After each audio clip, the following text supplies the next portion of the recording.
C'était le moment de tester les capacités de Chungyang.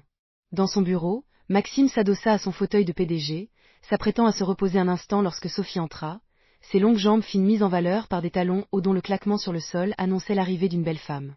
Elle se posta en face de lui, sa voix douce. « Patron, le propriétaire du magasin à céder en ville vient de me rappeler. » Maxime, en regardant le visage exquis et la silhouette sensuelle de Sophie, ne put s'empêcher de sourire. Il a baissé le prix. Un peu, mais je ne pense pas pouvoir obtenir mieux. Pour les frais de transfert et plus de 6 mois de loyer, j'ai proposé 50 000. Il a un peu hésité. Faut-il attendre encore? La négociation de Sophie était un peu féroce. 5 000 n'était pas une petite somme. Attendons encore un peu. S'il n'a pas rappelé d'ici demain, on accepte son prix. Maxime n'avait pas fini sa phrase que le téléphone de Sophie sonna. Elle le regarda. Et un sourire se dessina sur ses lèvres. Il appelle. Elle décrocha. Allô, bonjour. Oui, je sais. C'est exact. Je suis désolée, mais ce prix a été fixé après une évaluation rigoureuse. Sophie mentait avec un aplomb remarquable. Cette fameuse évaluation rigoureuse venait de la fantaisie de Maxime. 50 000, oui. D'accord, c'est entendu. Aujourd'hui? Ah, le propriétaire est là aussi? Elle se tourna vers Maxime. Signer aujourd'hui signifiait qu'il devait se rendre en ville. Il hocha la tête. D'accord, je vais en informer notre patron. S'il est libre, il viendra aujourd'hui. Oui. Au revoir. Sophie raccrocha vivement et regarda Maxime. Alors, tu y vas seul? Oui, j'y vais. Il prit ses clés de voiture, prêt à partir. Mais arrivé à la porte, il s'arrêta, se retourna et revint rapidement vers elle. Les beaux yeux de Sophie sillèrent. Tu as oublié quelque chose. Maxime hocha la tête. MH. Ses lèvres carmin s'entr'ouvrirent. Quoi donc? MMH. Sophie ne s'attendait pas à ce qu'il l'embrasse par surprise. Maxime s'éloigna en riant. Au revoir, Sophie. Attends-moi ce soir. Un voile de timidité passa dans les yeux de Sophie. Qui t'attend? Va-t'en vite. Ce type devient de plus en plus audacieux. Elle sortit dans le couloir et le regarda descendre, puis elle sortit son téléphone et lui envoya un message. Conduis lentement, sois prudent. Maxime, arrivé près de sa voiture, vit le message et sourit en levant les yeux vers l'étage. Sophie se cacha aussitôt. Reçu. Il répondit, monta en voiture et se dirigea vers la ville de K. 1h30 plus tard, il arriva en ville. C'était plus animé que le comté, mais bien loin de ce que ce serait des décennies plus tard. Il se gara directement devant son 3e GKD et entra dans la boutique de vêtements voisine. Le propriétaire, en le voyant, sourit. Bonjour, vous venez acheter des vêtements. Il ne semblait pas le reconnaître. Non, je viens pour la location. Vous avez appelé ma secrétaire tout à l'heure. Oh, c'est vous le patron. Si jeune. Le propriétaire, qui avait visiblement tout préparé, lui tendit les contrats de cession et de location. Pas de problème, on signe? D'accord. La transaction fut rapide. Une fois le contrat signé et l'argent remis, le propriétaire lui dit, le magasin sera libre demain. Ah, au fait, vous devrez signer un nouveau bail avec notre propriétaire. La propriétaire? Oui, elle est partie manger un morceau au GKD d'Axe en Grave-Côté. Elle a dit que si vous veniez, il fallait la trouver. Une femme en robe blanche, cheveux longs, très belle. Vous la reconnaîtrez tout de suite, dit le propriétaire en souriant. Maxime hocha la tête, sortit et entra dans son propre GKD. Effectivement, une silhouette élégante et gracieuse attira immédiatement son regard. De dos, elle lui semblait familière. Robe blanche, cheveux longs. C'est donc elle, la propriétaire? Il s'approcha. Les serveurs, le voyant, s'apprêtaient à le saluer, mais il leur fit signe de se taire. Il s'approcha de la femme. Bonjour, excusez-moi, seriez-vous la propriétaire du local voisin? La femme leva son visage délicat, ses beaux yeux le regardant avec une pointe de douceur. Oui, c'est bien moi. En voyant son visage, Maxime fut stupéfait. C'est Sœur Chungyang, la tante de Léonard, sa nouvelle subordonnée en charge du projet téléphonique? La femme élégante, entendant le nom de Chungyang, fut également surprise. Vous connaissez Chungyang? Maxime dévisagea cette femme à la silhouette mature et au tempérament raffiné. Elle ressemblait à Chungyang, à 90%. Seul le charisme et les traits du visage différaient légèrement. Chun-Gien avait l'aura d'une femme de pouvoir, tandis que cette dame, non, cette grande sœur, avait l'élégance d'une femme du monde. Vous n'êtes pas sœur Chun-Gien? La femme sourit doucement et secoua la tête. Non, je suis sa sœur aînée. La sœur aînée de Chun-Gien? Attendez, alors ce n'est pas la grande tante de Léonard? Chú-Nhã. La femme, d'une douceur intellectuelle, tendit la main à Maxime. Maxime Dubois. Il lui serra légèrement la main. Chun lui tendit le hamburger posé devant elle. Mangez en un, le goût n'est pas mauvais. Cette boutique est très populaire en ce moment. Ah, merci. Il prit le hamburger. Vous êtes donc la propriétaire du local d'Accent Grave Côté? Les sourcils fins de Chun se haussèrent, surprise par ce jeune homme plein d'assurance. Vous venez pour louer le magasin? Maxime hocha la tête. Oui, voici le contrat de cession que je viens de signer. Dois-je signer un nouveau bail avec vous? Chun a bu une gorgée de Coca-Cola, son regard légèrement séducteur, sa voix douce. Dans 6 mois. Si vous voulez continuer à louer à ce moment-là, nous signerons. Dans 6 mois, d'accord. C'était acceptable. Le regard de Chun n'a été curieux. Vous n'avez pas l'air très âgé. Maxime prit une grande bouchée de son hamburger. L'âge n'a pas d'importance, la maturité si.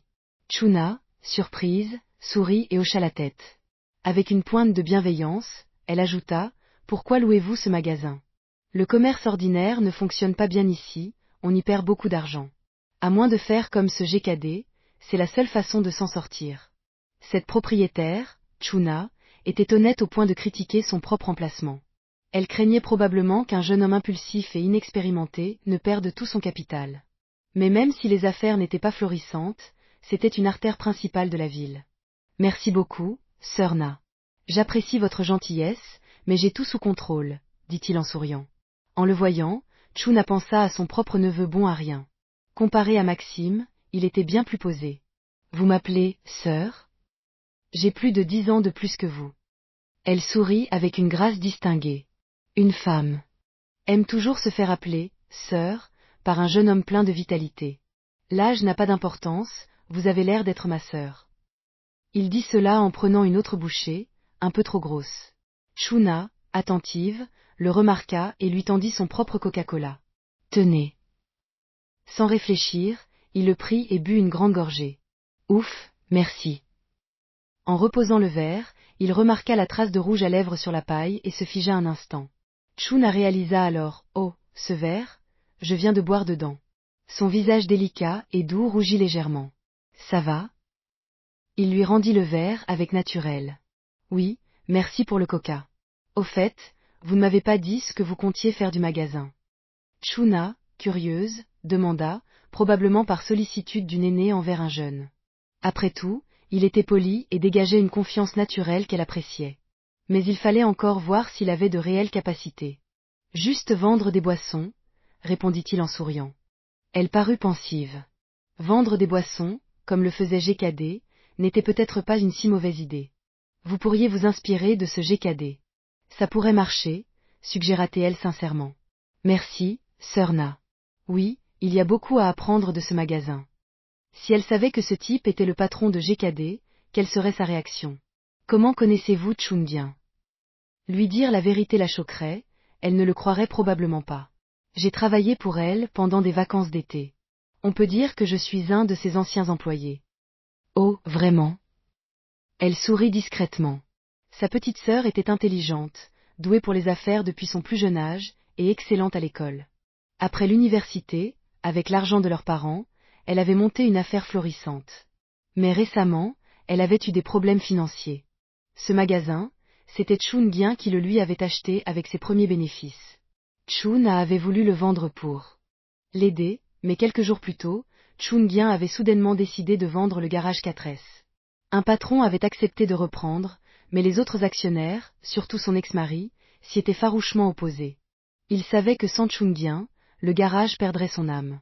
Mais il n'avait pas pu l'arrêter. Elle avait vendu ses parts, était partie sans un regard en arrière. Maintenant, elle semblait très occupée, mais ne disait rien de ses activités, même à sa sœur la plus proche. Savez-vous ce que fait Chun-Gien en ce moment? Chun tenta de lui soutirer des informations. Ce qu'elle fait. Maxime répondit nonchalamment. Ah, elle est dans le recyclage, je crois. Des déchets électroniques. Après tout, ce que Chun-Gien pouvait produire pour l'instant, c'était bien des déchets électroniques. Des déchets électroniques. Elle n'avait pas l'air de comprendre. En fait, ce n'est pas très différent des autres déchets. Elle hocha la tête, à moitié convaincue. Avec un air de belle idiote. Maxime eut envie de la faire évaluer par le système. Ding. La réponse fut immédiate. Chuna, note d'apparence 94, silhouette 95, charisme 94, compétence 81, potentiel 80. Note globale, 90. Assistante de niveau maître. La note atteignait tout juste le niveau maître.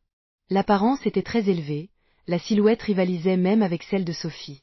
En termes de compétences, elle était inférieure à Sophie, ce qui correspondait à l'impression de belle idiote qu'il avait d'elle.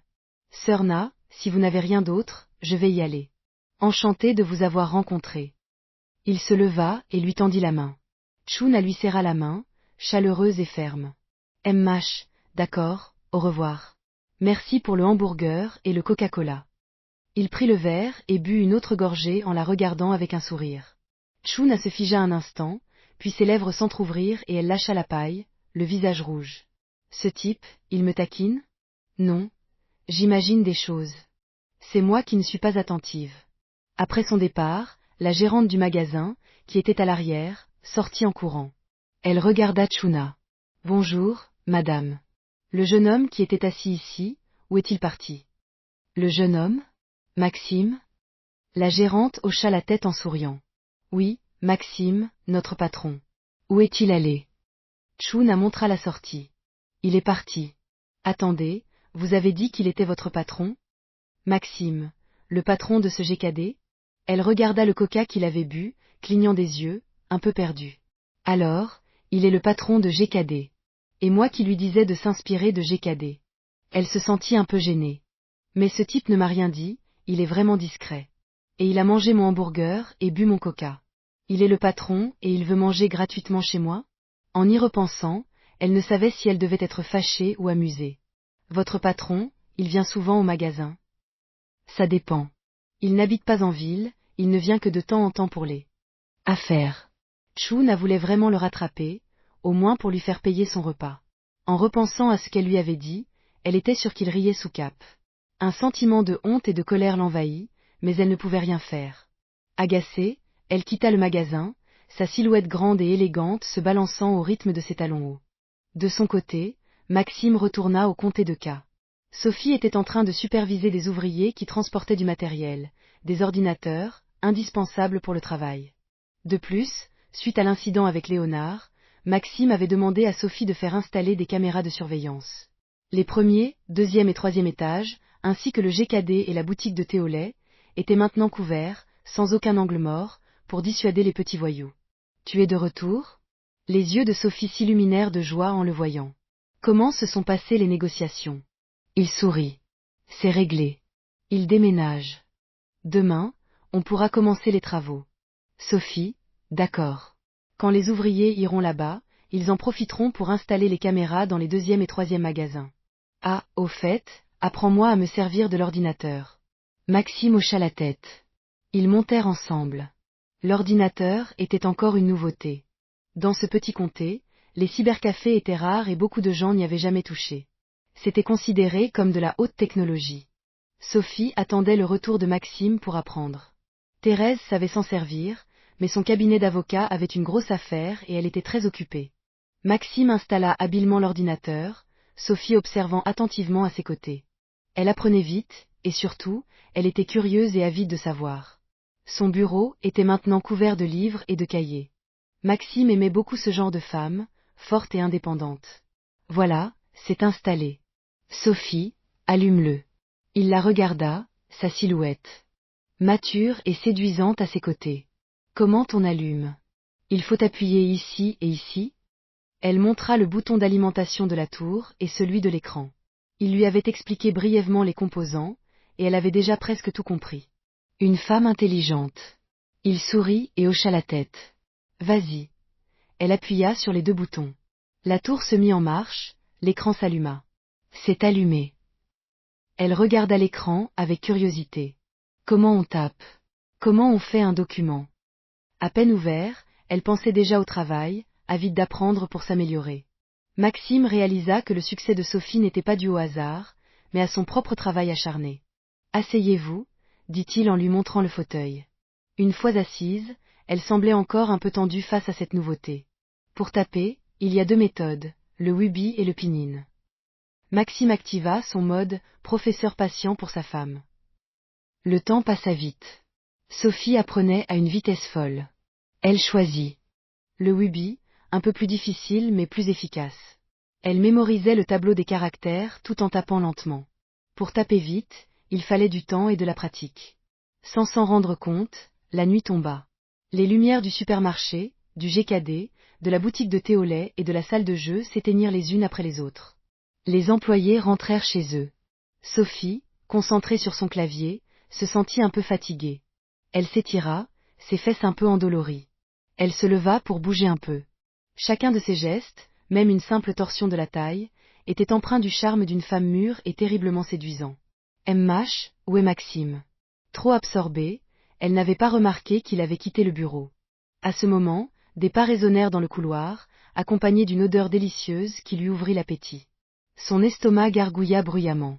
Elle se dirigea vers la porte et, en l'ouvrant, vit Maxime, tenant deux assiettes, l'une de porc sauté au piment, l'autre d'œufs brouillés à la tomate. L'arôme était enivrant. Elle déglutit, surprise. C'est toi qui as cuisiné. MH. C'était la première fois qu'elle goûterait sa cuisine, la dernière fois c'était elle qui avait cuisiné pour lui. L'odeur était prometteuse.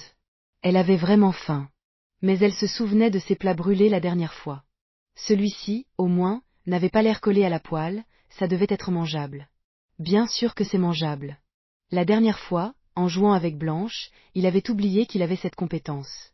Aujourd'hui, la faim lui avait rappelé qu'il était un chef de niveau maître. C'était l'occasion de tester. Mais pour ne pas choquer Sophie, il n'avait utilisé qu'un dixième de son talent, se contentant d'un niveau de cuisine familiale. Il posa les plats et la regarda en souriant. Sophie, on boit un petit verre. Elle secoua la tête. Je travaille demain. Un peu déçu, il dit, d'accord, alors je vais servir le riz. Oh. Voyant sa déception, elle se sentit mal pour lui. Après tout, il s'était donné la peine de cuisiner. Elle le suivit et, hésitante, leva deux doigts fins. Juste un tout petit peu, alors. Son visage s'illumina. D'accord, juste un tout petit peu. En voyant son sourire, elle eut l'impression de s'être fait avoir. Ils prirent la bouteille de vin rouge entamée la dernière fois et retournèrent au bureau. Manger et boire au bureau avait un charme particulier. Sophie, je porte un toast à vous. Vous avez travaillé dur ces derniers temps.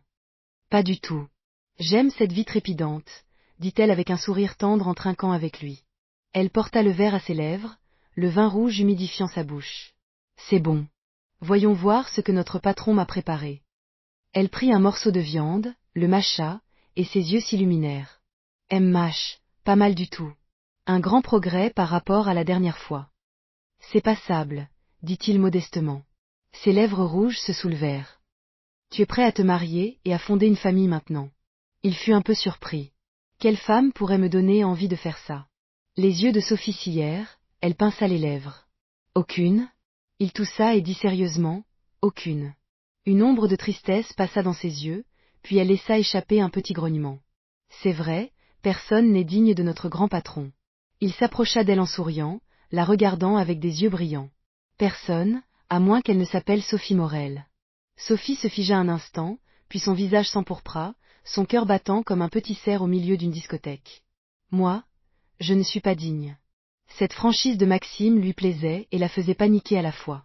Elle n'avait jamais connu ce genre d'amour, mais c'était si exaltant. Elle laissa échapper un petit grognement et but une grande gorgée de vin pour calmer sa timidité. Mange vite. Pour détourner son regard intense, elle lui servit à manger. Ah, d'accord. Il prit le morceau de viande et le mangea d'une bouchée. Le vin faisant son effet, les joues de Sophie prirent une teinte rosée, la rendant encore plus séduisante. Elle écarta une mèche de cheveux. Chun-Gien est parti, tu sais. MH, elle m'a envoyé un message. Elle doit acheter du matériel. Sophie savait que Maxime avait besoin de matériel très spécifique, introuvable dans une ville ordinaire, et même difficile à trouver dans une capitale de province. La tâche de Chu Nguyen était encore plus lourde que la sienne. La lithographie, par exemple, était une technologie à ses balbutiements en Chine, alors qu'elle connaissait déjà ses premiers développements à l'étranger, sans pour autant avoir atteint sa phase de croissance rapide. Si ses souvenirs étaient bons, ce n'est qu'après 2007 que la lithographie avait vraiment explosé, entre les mains de la société néerlandaise ASML. Mais le succès de cette entreprise était en grande partie dû au fait qu'elle avait profité d'une aubaine américaine. Une entreprise américaine, à court de fonds de R&D, s'était retrouvée en crise financière, et ASML avait sauté sur l'occasion pour la racheter, saisissant une opportunité de développement unique.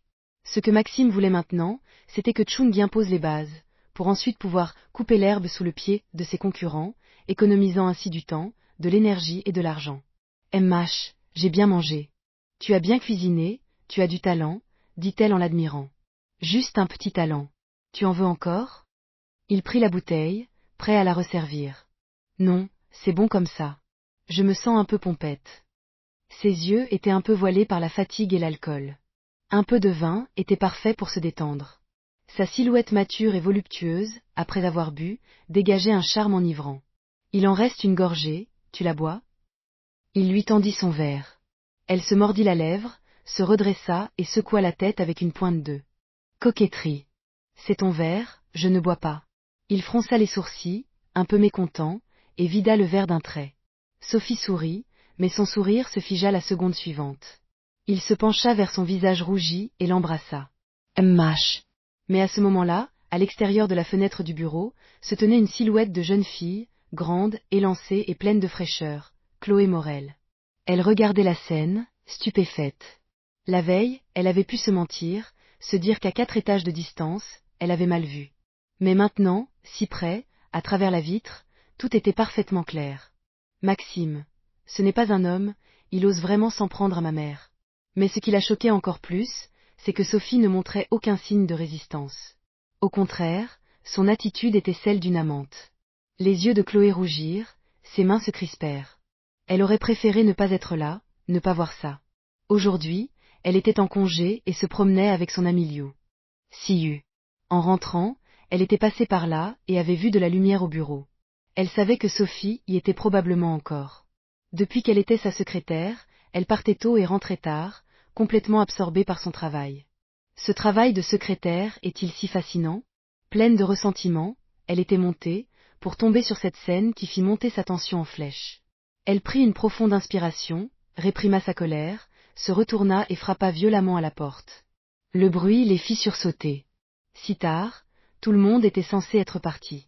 Ils se séparèrent brusquement, mais la rougeur sur le visage de Sophie ne pouvait pas disparaître si vite. Elle prit son verre pour se cacher. « Qui est-ce » demanda Maxime en fronçant les sourcils. « C'est moi. » La voix de Chloé était glaciale. Sophie et Maxime reconnurent immédiatement sa voix. Ils se sentirent comme des amants pris en flagrant délit. Maxime s'en sortait, mais pour Sophie, c'était sa propre fille. Elle rajusta ses vêtements, ses cheveux. La rougeur, c'est à cause du vin. Oui, c'est le vin. Ayant récemment lu des livres de psychologie, elle avait appris l'autosuggestion. Après s'être convaincue, elle se sentit plus calme. Elle se dirigea vers la porte et l'ouvrit. Devant elle se tenait le visage glacial de Chloé. « Tan Thuy, pourquoi es-tu ici ?» Le regard de Chloé se posa sur Maxime. Il la regarda avec une indifférence d'étranger. « Humph !» Ce grognement était pour lui. « Je passais par là, alors je suis montée voir. On rentre ensemble, maman. » Son attitude était celle d'une rivale. Sophie regarda Maxime avec un air d'excuse. « Alors, je vais ranger mes affaires. Tan Thuy, descends m'attendre, j'arrive tout de suite. » Chloé, bien que réticente, accepta et descendit. Sophie, en la regardant partir, soupira. Elle se tourna vers Maxime, coupable. « Ne fais pas attention. Je range et je t'aide à ramener ses assiettes. » Elle commença à ranger ses livres et son clavier. Mais alors qu'elle se penchait, sa silhouette voluptueuse dessinant une courbe parfaite, Maxime l'enlaça par derrière. Elle sursauta, paniquée et gênée. « Qu'est-ce que tu fais? Je n'ai pas fini de ranger. » Ah, MH. Il ne lui laissa pas le temps de dire plus. Les yeux de Sophie sillèrent de surprise. Elle ne comprenait pas ce soudain besoin de marquer son territoire, mais étrangement, elle appréciait d'être ainsi dominée. C'est peut-être parce que je l'aime vraiment. À cette pensée, son cœur s'emballa, son visage s'empourpra. Un long moment plus tard, il la relâcha lentement. Ils prirent tous deux une profonde inspiration. Pourquoi as-tu fait ça tout d'un coup? C'est à cause de Tan Tui? J'ai l'impression qu'elle est ma rivale, dit-il sincèrement. Cette explication la fit éclater de rire. Elle riait aux éclats, son corps tremblant de manière charmante. Quoi? C'est ma fille. Comment pourrait-elle être ta rivale? Tu penses à n'importe quoi. Autant dire que... C'est elle ma rivale. Hein? Sophie aida Maxime à ranger la vaisselle, puis descendit à contre-cœur.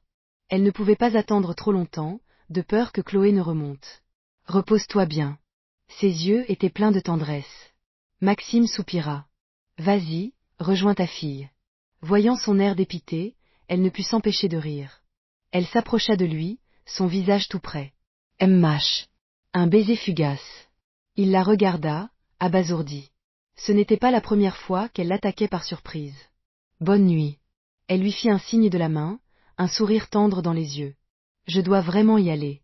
Fais attention. Dis à Tan Tui de pédaler pour toi. Sophie rit. Il a peur que je me fatigue. De l'étage, il regarda Chloé attendre en bas. Sophie apparut, prit son vélo et monta dessus. Chloé s'installa sur le porte-bagages. Il sortit son téléphone et envoya un message. Sophie, comment punir quelqu'un qui n'écoute pas? En bas, le téléphone de Sophie sonna. Elle lut le message, et son visage s'enflamma. Me punir? Mph, comme si j'avais peur de toi. Elle rangea son téléphone, réprimant sa timidité, et cria d'une voix claire, Tan Tui, tiens-toi bien. Chloé, encore sous le choc de ce qu'elle avait vu, répondit d'un faible oui.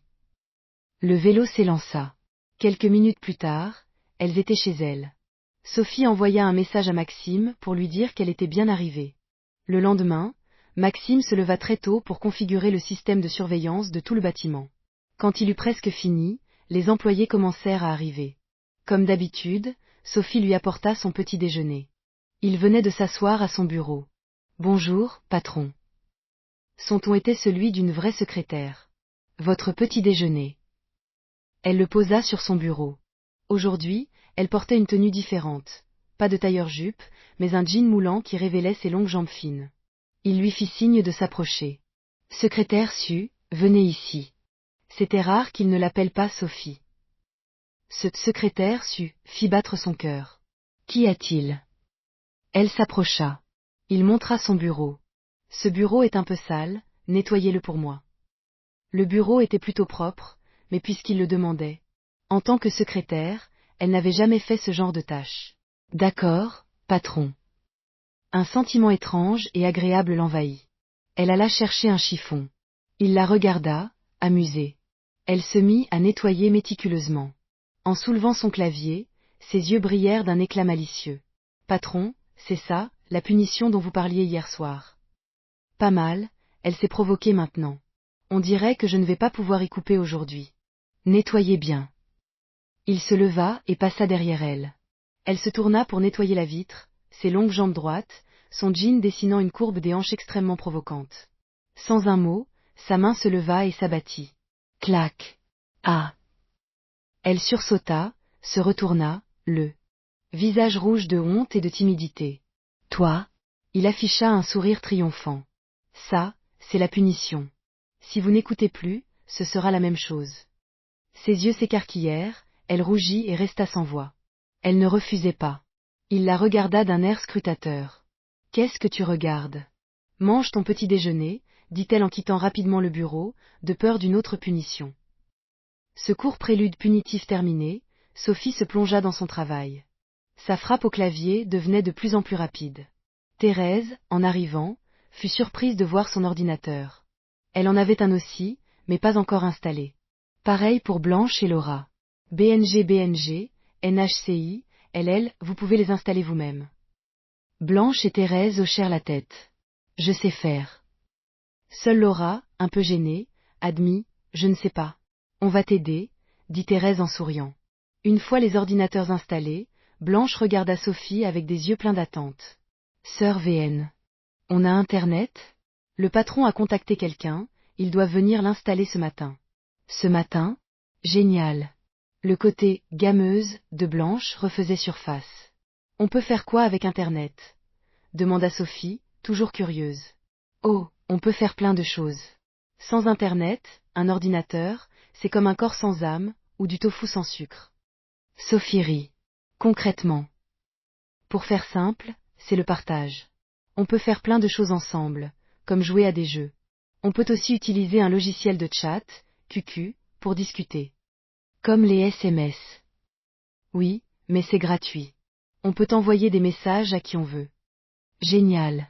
Sophie pensa qu'elle pourrait discuter avec Maxime sans dépenser une fortune en SMS. Peu de temps après, les techniciens arrivèrent. 2 heures plus tard, Internet était connecté. Les filles se précipitèrent pour surfer sur le web, l'activité la plus à la mode de l'époque. Blanche aida Sophie à créer un compte QQ. Sœur VN. Ajoutez-moi. C'est celui-là, Amour enterré, danse légère sous la lune. Amour enterré, danse légère sous la lune. Oui.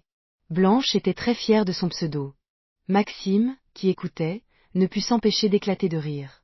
Il venait de rencontrer un membre authentique de la famille de l'amour enterré. Pourquoi tu ris? Blanche fit la moue, l'air un peu bête. Il réprima son rire. Pour rien. C'est un joli nom. Humph. Mon pseudo n'est pas bien? Sœur VN, qu'en penses-tu? Je le trouve très bien, très personnel, répondit Sophie sincèrement. Voilà.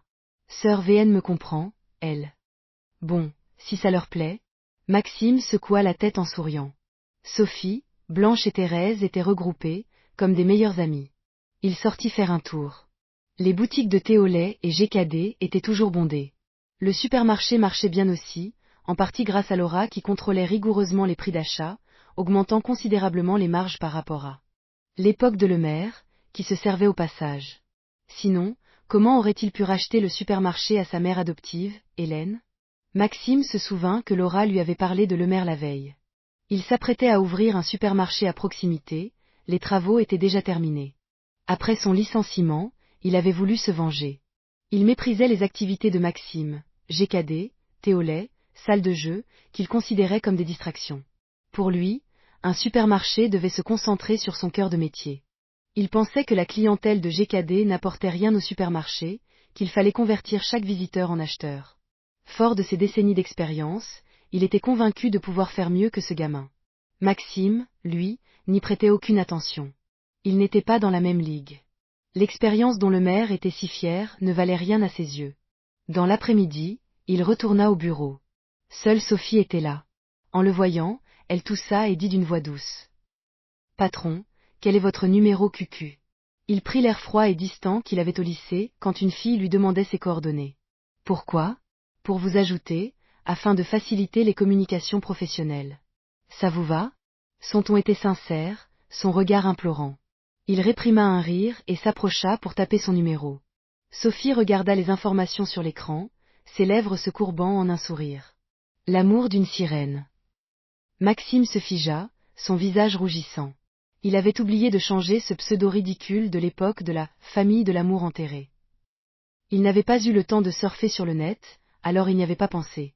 C'est mon nom? C'est un bug? Tenta-t-il. Sophie sourit, ses yeux pétillants. Ce n'est pas toi.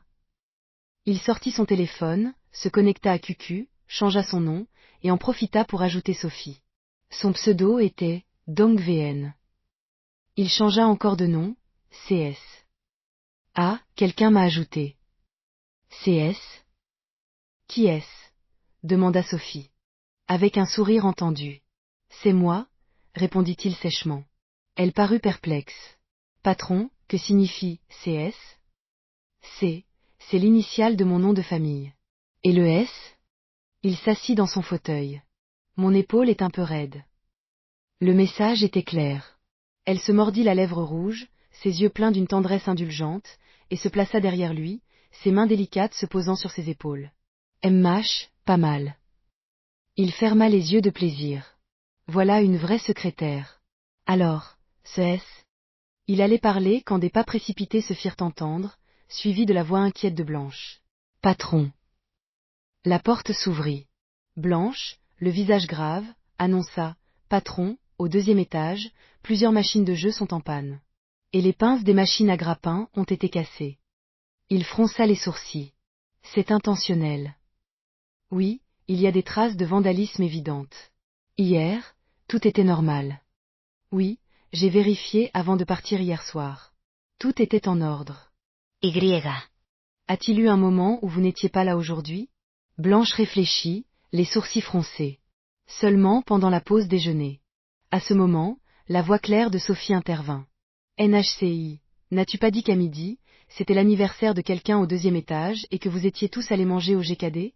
Cette remarque orienta immédiatement les soupçons de Blanche. C'était RN Gengi, notre caissière, qui fêtait son anniversaire. Sœur VN, vous la soupçonnez? Mais elle a toujours été honnête. Et pourquoi ferait-elle ça? Pas de panique, je vais d'abord aller voir. Il sortit du bureau, calme. Sophie et Blanche le suivirent. Au 2e étage, il jeta un regard discret à la caissière, TRN Gengi. Son regard était fuyant et troublé. Faisant semblant de ne rien voir, il se dirigea vers les machines endommagées. Des ports de recharge de téléphone cassés, des écrans de jeux brisés, des joysticks arrachés. Le vandale s'était acharné. Après inspection, il sourit. Ce sourire laissa Blanche et Sophie perplexes. Elles se regardèrent, inquiètes. Pourquoi sourit-il? Il n'est pas fou de rage? Patron, ne vous énervez pas. Je crois que j'ai une piste, laissez-moi réfléchir. Le problème sera certainement résolu, l'assurèrent-elles. Il les regarda avec un sourire confiant et froid. Montons. Allons attraper le traître et le saboteur. Perplexes, elles le suivirent. Mais en montant, Sophie leva la tête et vit la caméra à l'entrée de l'escalator. Elle comprit tout. Elle avait prévu de faire installer le réseau le matin et de faire régler les caméras l'après-midi. Mais Maxime s'était levé tôt et avait tout fait lui-même. Si le crime avait eu lieu à midi, les coupables ne pouvaient pas échapper à la surveillance. Patron, vous êtes génial, dit-elle joyeusement. Cette louange soudaine laissa Blanche pantoise. Le patron est génial? Qu'est-ce que j'ai raté? Viens, tu comprendras en haut, dit Sophie en l'attirant. Dans le bureau de Maxime, elles regardèrent l'écran de l'ordinateur. Il avança la vidéo jusqu'à midi. La plupart des employés descendaient joyeusement au GKD. C'était le moment où TRN Gengi avait invité tout le monde pour son anniversaire. Les deux de service étaient Lam et l'INH. Elles sont là, dit Blanche en montrant l'écran. Ensuite, je suis partie aussi. Sur la vidéo, Blanche descendit. C'est probablement après son départ que tout s'est passé. Elle revint. C'était l'héroïne du jour, TRN Gengi. Elle monta au 2e étage, se dirigea vers la caisse, dit quelque chose à Lam et l'INH, qui partirent en souriant. TRN Gengi resta seul. Pendant la pause déjeuner, tout le bâtiment était moins surveillé. TRN Gengi est seul? Alors que Blanche se posait la question, 3 personnes montèrent par l'escalator. 2 portaient des casquettes, le 3e, un jeune aux cheveux blonds, marchait d'un air arrogant. C'étaient des petits voyous. L'un des 2 hommes a casquette, sa silhouette, sa démarche. Maxime le reconnut immédiatement. Léonard Martin. Ce type a vraiment la dent dure. La gifle de Chun-Gien, il a probablement mise sur mon compte. Sur l'écran, dès que les 3 arrivèrent, TRN Gengi leur fit signe. Léonard lui dit quelque chose, puis ils se séparèrent. Sur les autres écrans, on les voyait sortir des marteaux, des couteaux et des pinces de leurs vêtements. Au début, Léonard était hésitant, puis il se lâcha, brisant l'écran de 2 machines. En pensant à la colère de Maxime, il devint encore plus excité. Les 2 autres ne se retinrent pas non plus. Pour eux, c'était une routine. Ils avaient l'habitude de harceler les autres, casser quelques objets n'était rien. Les gens de cette époque craignaient ces voyous sans foi ni loi, ce qui les rendait encore plus arrogants. Ils se déchaînèrent, surtout Léonard, qui libérait la fureur accumulée contre Maxime. C'était RN Gengi qui courut vers eux, visiblement pour les avertir. Que quelqu'un arrivait. Ils rangèrent leurs outils et partirent précipitamment. L'affaire était claire. Appelle la police, dit Maxime à Sophie. Sœur Thérèse est retournée à son cabinet. Je l'appelle tout de suite. Thérèse, apprenant la nouvelle, fut à la fois surprise et excitée. Depuis qu'elle était la conseillère juridique de Maxime, à part quelques tâches administratives, elle n'avait rien fait qui puisse démontrer sa valeur. Et son salaire était le plus élevé. Elle se sentait un peu coupable. C'était enfin son moment. Patron, n'appelez pas la police tout de suite. Rassemblons nos propres preuves. Comme ça, ils ne pourront rien faire dans notre dos. Il faut contrôler TRN Genghi, c'est le témoin clé. Sur ses conseils, Blanche alla chercher TRN Genghi. En entrant dans le bureau et en voyant le visage glacial de Maxime, d'habitude si souriant, elle sut que c'était mauvais. Elle baissa la tête, le regard fuyant. TRN Genghi, n'est-ce pas? Oui. C'est votre anniversaire aujourd'hui? Oui.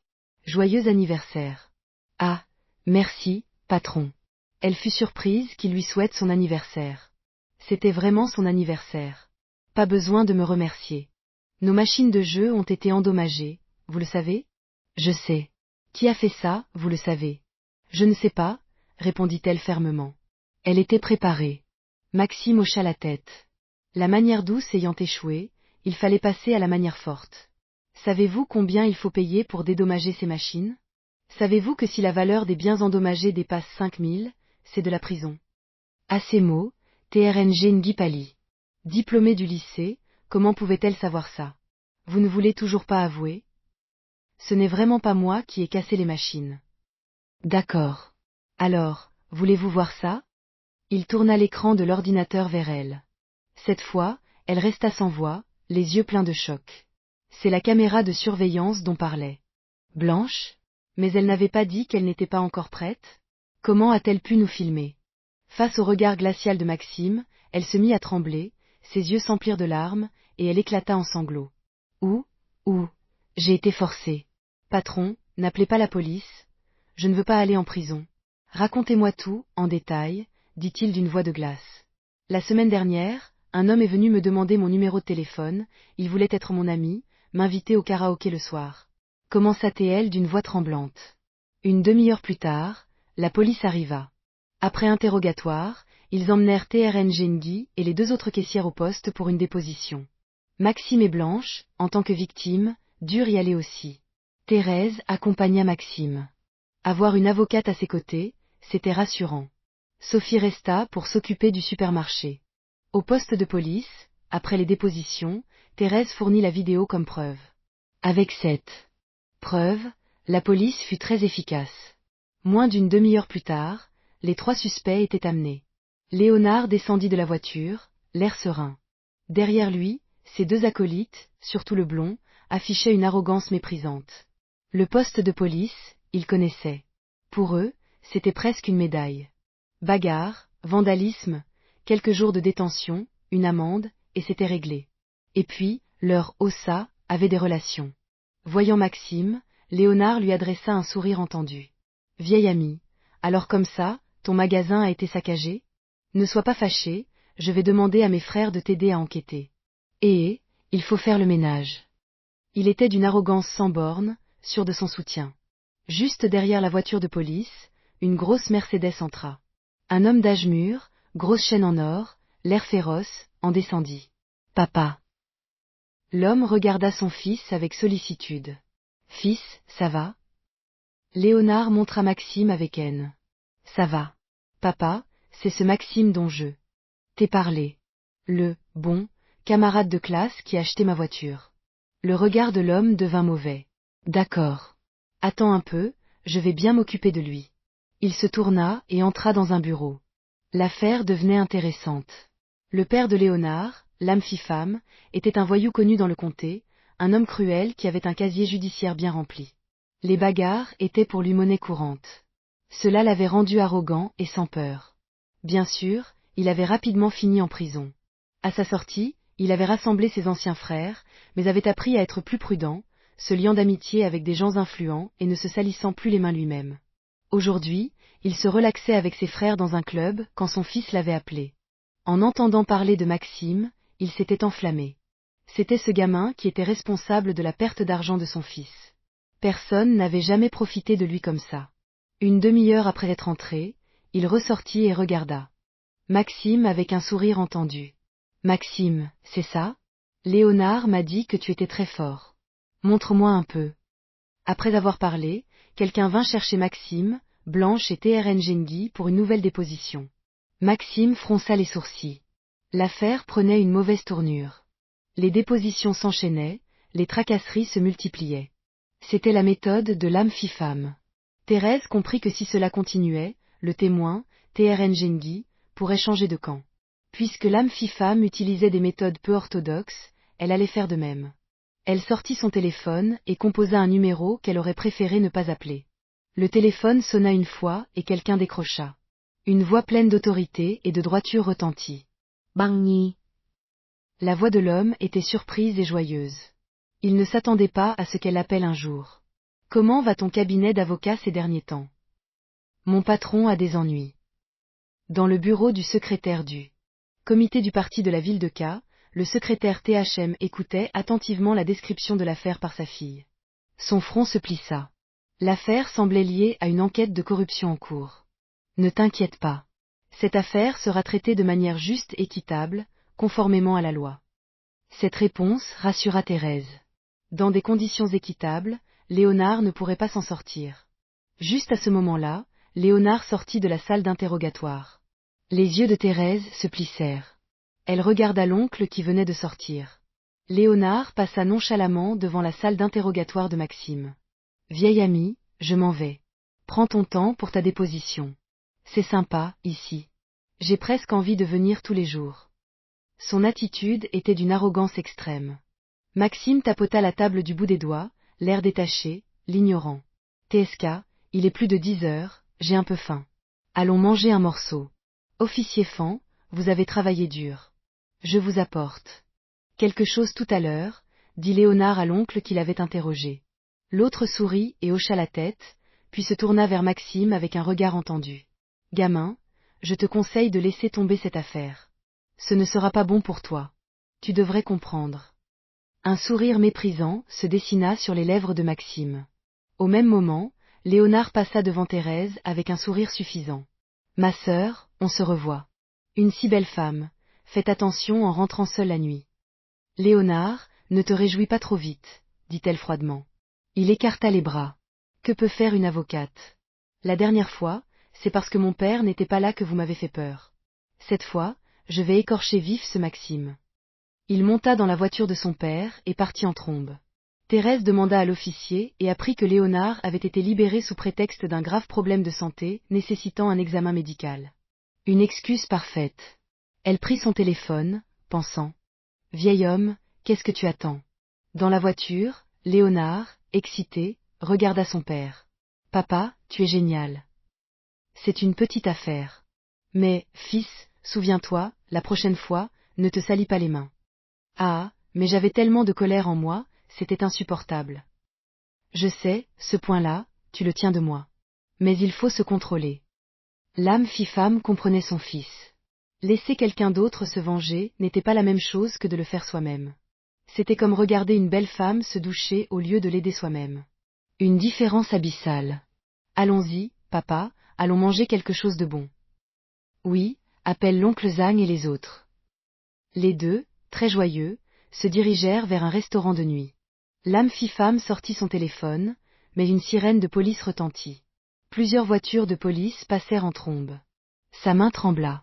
Il crut un instant qu'il venait pour lui. Ouf! Il appela. Vieux Zhang. Deux phares. Éblouissants l'aveuglèrent. Il freina brusquement.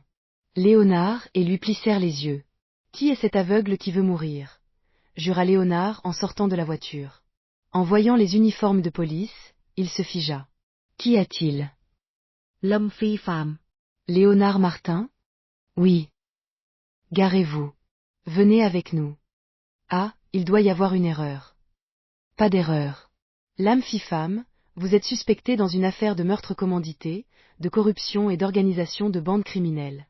Léonard Martin, vous êtes suspecté de destruction intentionnelle de biens d'autrui. Veuillez nous suivre. Le policier était d'une droiture et d'une impartialité à toute épreuve.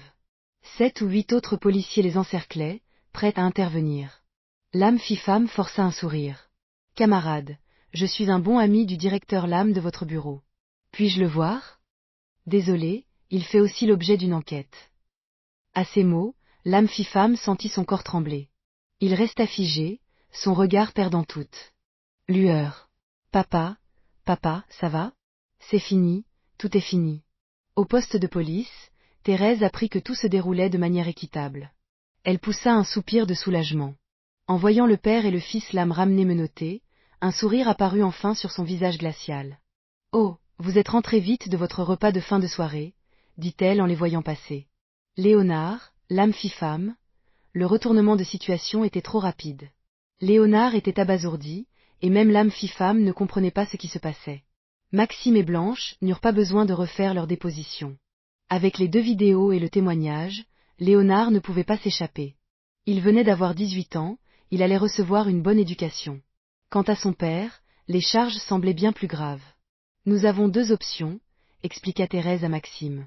1. Léonard nous dédommage, on trouve un arrangement, et il va en prison, mais avec une peine plus légère. 2. Il va en prison pour 3 ans. C'était à Maxime de décider. À ce moment, une silhouette de femme mature et gracieuse apparut. Elle portait une robe blanche moulante, qui mettait en valeur sa poitrine généreuse. La robe soulignait ses courbes séduisantes. Elle était d'une beauté noble, mais pour l'instant, son visage était empreint d'inquiétude. Elle semblait être arrivée en retard. Elle aperçut Maxime et les autres qui discutaient à l'entrée. Maxime. Sœur Tchouna. Maxime fut un peu surpris, mais comprit aussitôt. Elle avait un lien de parenté avec Léonard. La poitrine généreuse de Tchou se soulevait rapidement à cause de sa course. Son visage familier était rouge. « Tu es là? Il ne t'est rien arrivé? » « Non, rien.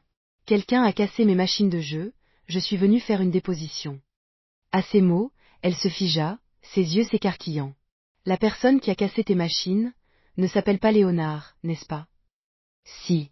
Comment le savez-vous? » Elle hésita, ses yeux remplis de culpabilité. « C'est mon fils. » Maxime comprit, son visage se glaça. Oh, quelle coïncidence! Les yeux de Tchou prirent une expression suppliante. Maxime, désolé. Pouvons-nous parler un instant? Si vous venez plaider pour Léonard, désolé, ce n'est plus la peine. Le corps délicat de Tchou trembla. Ce type est encore plus froid qu'il n'en a l'air. Après tout, ils ne s'étaient rencontrés qu'une fois, et leur relation propriétaire-locataire ne comptait pour rien. Il était normal qu'il ne lui fasse aucune faveur. Elle le regarda partir, le cœur au fond du gouffre. Que puis-je faire maintenant? Maxime sortit du poste de police et tomba sur Sophie qui arrivait en vélo, haletante, de fines perles de sueur sur le visage. Ses yeux étaient embués d'inquiétude. Ça va? Elle attrapa sa main, l'inspectant de haut en bas. Thérèse et Blanche, encore là, furent surprises de voir à quel point Sophie se souciait de lui, au point de les ignorer. Cela dépassait la relation. Patron secrétaire. Ça va? Dit-il en souriant.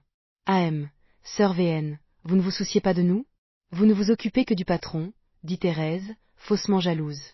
Blanche, à côté, semblait avoir compris quelque chose. Sophie, surprise, réalisa que son geste était trop intime. Elle rougit et lâcha sa main. Leur relation était encore secrète. Elle se tourna vers les 2 autres avec un sourire et attrapa leurs mains. Mais si, laissez-moi voir si on ne vous a pas fait de mal. Thérèse et Blanche se regardèrent en riant. Quelle comédie! Après l'avoir plaisanté, elles montèrent en voiture, le vélo de Sophie dans le coffre. Thérèse déposa d'abord Blanche devant un vieil immeuble. Repose-toi bien, NHCI. Oui, au revoir patron, sœur VN, sœur BNG. Elle leur fit son sourire doux habituel. Qu'est-ce que ça veut dire, de me nommer en dernier? Pensa Thérèse, agissant comme une femme jalouse. Maxime et Sophie échangèrent un sourire entendu. Au fait, la femme qu'on a vue à l'entrée, c'est la mère de Léonard? Demanda Thérèse. Oui. On s'est connus comment? Tu te souviens quand je suis allée en ville pour louer le magasin? C'est elle la propriétaire. Ah! Elle n'a pas l'air d'être du même acabit que son mari et son fils. La voiture arriva en bas de chez Sophie. Maxime sortit le vélo du coffre et le rangea dans l'escalier. Sœur VN, reposez-vous bien. Mâche. En le voyant si près, son corps droit, une envie soudaine de le serrer dans ses bras la prit. Son visage s'enflamma. Qu'est-ce qui me prend? Sœur VN, montez vite vous reposer, lança Thérèse depuis la voiture. Avec ce grand chaperon, qu'était Thérèse, il ne pouvait pas se dire de mots doux. Fais attention sur la route, dit Sophie, ses yeux pleins de tendresse pour Maxime. Thérèse, pensant que c'était pour elle, répondit en souriant, ne t'inquiète pas, je conduis bien. Monte vite. Maxime, souriant en silence, se pencha pour masquer la vue de Thérèse et prit doucement la main de Sophie. Sa main trembla, ses yeux exprimant à la fois la panique et la gêne. Thérèse est là. Il la lâcha. Craignant un autre geste imprévisible, bien qu'elle en ait envie, elle préféra monter. Monte en voiture. Elle se retourna et monta les escaliers, sa silhouette magnifique. Une fois qu'elle eut disparu, Maxime monta dans la voiture. Thérèse démarra et le ramena. La nuit était calme. Quelques minutes plus tard, ils étaient devant le supermarché. Merci, sœur BNG, vous avez travaillé dur. Pas de problème, je suis payée pour ça, dit-elle en agitant sa main blanche. Maxime repensa au changement d'attitude de l'officier. Une personne avec une telle influence, à part Blanche, ce ne pouvait être que Thérèse. Il n'avait vu personne venir chercher Blanche, donc c'était elle. Elle connaissait l'urgence de la situation. Sœur BNG, pendant la déposition, vous avez appelé quelqu'un. Appelé quelqu'un? Non, c'est juste que j'ai croisé un supérieur qui enquêtait sur ce directeur. Ils ont découvert que l'âme fille-femme était impliquée et les ont arrêtés tous les deux. Elle répondit sans rougir, ayant préparé son scénario. Elle a ses raisons. Il ne posa plus de questions. D'accord. Sœur BNG, vous pouvez passer en CDI. Elle se figea, puis ses yeux s'illuminèrent de joie. Augmentation de 2000? 8000? Il hocha la tête. Rien que pour l'utilisation de son réseau ce soir, elle valait bien plus que ça. Patron, je vous adore. Elle détacha sa ceinture et l'enlaça avec enthousiasme. Ah, ça, pour 2000, il ne faut pas en arriver là. Et, ma sœur, tu ne sais pas à quel point ton arme est redoutable? Pour un homme normal, c'est très dangereux. Heureusement, elle le relâcha aussitôt. Patron, faites attention en montant. Voulez-vous que je vous accompagne? Il rit et monta. Elle repartit, joyeuse. En ouvrant la porte, son téléphone sonna. C'était Chungien. Sœur Nguyen, si tard, qu'y a-t-il? Patron, c'est que ce Léonard mérite une punition, mais ma sœur, pourriez-vous lui accorder une rencontre? Sa voix était pleine d'impuissance et de supplication. Il s'attendait à ce que Chuna contacte sa sœur pour de l'aide. Puisqu'elle travaillait pour lui, il pouvait lui accorder cette faveur. Et il voulait voir ce que Chuna avait à offrir. D'accord. Merci. Ma sœur est probablement en bas de notre entreprise maintenant. Maxime fronça les sourcils. Elle est rapide. Il alla sur le balcon et vit une silhouette féminine, belle et élégante, en bas. Elle portait une robe blanche moulante qui soulignait sa silhouette mature. C'était bien elle. Le plus attrayant chez Chou n'a été sa beauté de femme mûre, son air de dame du monde et sa peau d'un blanc laiteux. En ce moment, elle était anxieuse, ne sachant pas si Chun Guien avait réussi à le convaincre. Elle n'avait aucune confiance en sa capacité à le faire changer d'avis. Il n'était pas du genre à se laisser influencer facilement. Le téléphone de Chun sonna. C'était Chun Guien. Il a accepté? La voix de Chun Guien était lourde. Oui, mais d'après ce que je sais de lui, ma sœur, tu n'as presque aucune chance de le convaincre. Les yeux de Chun s'assombrirent. Quoi qu'il en soit, je dois essayer. Au moins, je ne veux pas que Léonard devienne comme son père. Ma sœur, tu ne vois toujours pas? Ils sont de la même trempe. Laisse-le recevoir une leçon. Chun resta silencieuse. Elle ne pouvait pas la contredire. Elle savait que Léonard avait appris beaucoup de mauvaises habitudes de son père. Cette fois, il était tombé sur un os avec Maxime. C'était de sa faute. Mais elle espérait encore sauver un peu sa vie, au moins lui éviter 3 ans de prison. Avec des circonstances aggravantes, ce pourrait être 7 ans. Elle avait appris par des amis que le vandalisme organisé par 3 personnes ou plus pouvait entraîner une peine de 7 ans. À ce moment, le portail électrique de l'étage s'ouvrit. Elle entendit le bruit, raccrocha et leva les yeux. Maxime la regardait. Elle prit une profonde inspiration et se dirigea vers l'entrée, sa silhouette se balançant gracieusement. Un vent froid souleva le bas de sa robe. Un instant plus tard, il entendit le claquement des talons hauts dans le couloir. Elle entra, ses longues jambes d'un blanc de jade, et ferma la porte derrière elle. Il la regarda, fronçant les sourcils. Sœur Chuna, vous venez me voir si tard en pensant pouvoir me convaincre. Elle baissa la tête, puis la releva, ses yeux brillants d'une détermination inhabituelle. Je ne sais pas, mais je veux essayer. Je pense que dans ce monde, la plupart des choses ont un prix. Si le prix est juste, on peut obtenir ce qu'on veut. Il haussa un sourcil. Ce n'est pas faux. Cette réponse la soulagea un peu. Au moins, ils avaient un terrain d'entente. L'affaire n'était pas complètement sans espoir. Ses lèvres rouges s'entr'ouvrirent.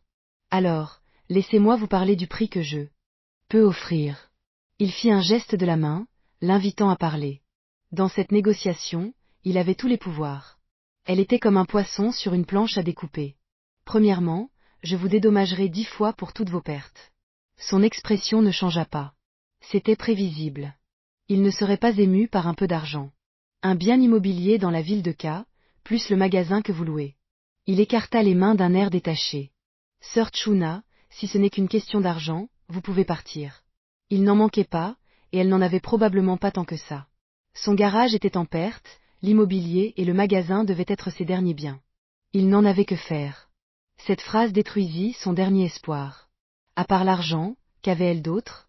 S'il ne voulait pas d'argent, que voulait-il? Une mauvaise pensée, héritée de sa vie antérieure, traversa l'esprit de Maxime. Dans sa vie passée, Léonard l'avait humilié de nombreuses fois devant Chloé. Se moquant de lui, le harcelant ouvertement et en secret. Il n'était pas le seul. Personne n'osait lui tenir tête, car tout le monde connaissait son père, un ancien détenu, un vrai déchet de la société. Il avait souvent rêvé de le punir, lui et son père. Aujourd'hui, bien qu'il ne les ait pas battus, les envoyer en prison était une vengeance encore plus cruelle. Et maintenant, il avait l'occasion d'assouvir une autre mauvaise pensée. Il leva lentement la tête et regarda la femme magnifique devant lui. Sous son regard agressif, Chuna sentit un frisson la parcourir. Elle avait déjà vu ce regard, celui des hommes qui la désiraient. Mais celui de Maxime était différent. Ce n'était pas une simple possession physique, il voulait tout d'elle, de l'intérieur comme de l'extérieur, corps et âme. En pensant à ce que leur relation deviendrait, et comment elle devrait alors faire face à Léonard, son cœur s'emballa. Une sensation étrange, qui touchait son âme, l'envahit. Ses longues jambes se serrèrent involontairement, ses yeux se baissèrent. À cet instant, les cartes étaient sur la table. Tout dépendait de sa décision. Maxime la regarda froidement. Le temps passa en silence. Sœur Chuna, veuillez partir. Sa voix était calme et froide. C'était un ordre de partir, la fin des négociations. Son corps trembla. Si elle partait, Léonard était fini. Sa vie serait un champ de ruines.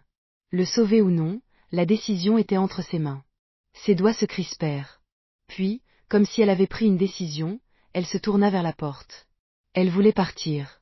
Elle ouvrit la porte, sortit, puis un cri libérateur retentit. Ah! C'est la dernière fois. C'est ma vie. La dernière fois que je le sauve. Le bruit de ses talons retentit à nouveau. Elle se retourna, rentra et referma la porte. Elle s'approcha de lui, s'arrêta, se mordit la lèvre et dit doucement, « Tout ce que j'ai est à toi. » En disant cela, elle sembla avoir épuisé toutes ses forces. Sa main se posa lentement sur la fermeture éclair de sa robe. Maxime fronça les sourcils. Ce n'était clairement pas volontaire. J'ai dit que je voulais tout. Il est clair que vous n'êtes pas encore prête. Il arrêta sa main, sa voix toujours aussi calme. Ses yeux s'écarquillèrent. Tu as changé d'avis? Un corps sans âme n'a aucune valeur, dit-il nonchalamment. Son visage s'empourpra. D'une voix ferme, elle dit, alors, donne-moi un mois. Laisse-moi te le prouver. Si je n'y arrive pas, alors ce sera le destin de Léonard. Il ne s'attendait pas à une telle détermination. Elle semblait très confiante. Un mois? Ça lui allait. Ses vacances d'été duraient encore un mois, avant qu'il n'aille à l'université de la capitale, vers un horizon plus vaste. Il s'étira. La nuit était calme, un homme et une femme seuls. Chuna rencontra son regard, se mordit la lèvre et dit à voix basse, « Si tu as vraiment besoin de tout ce que j'ai, alors, s'il te plaît, ne me résiste pas. » En disant cela, son cœur battait plus vite que jamais, comme si elle entamait une nouvelle vie. Et elle se tourna et alla dans la salle de bain. Un instant plus tard, elle revint avec une bassine d'eau chaude. « Tu dois être fatigué aujourd'hui. » Sa voix était un murmure, douce comme l'eau. Un bain de pied relaxant aide à dormir. Chacun de ses gestes était plein de grâce. Sa douceur et sa soumission du moment étaient irrésistibles.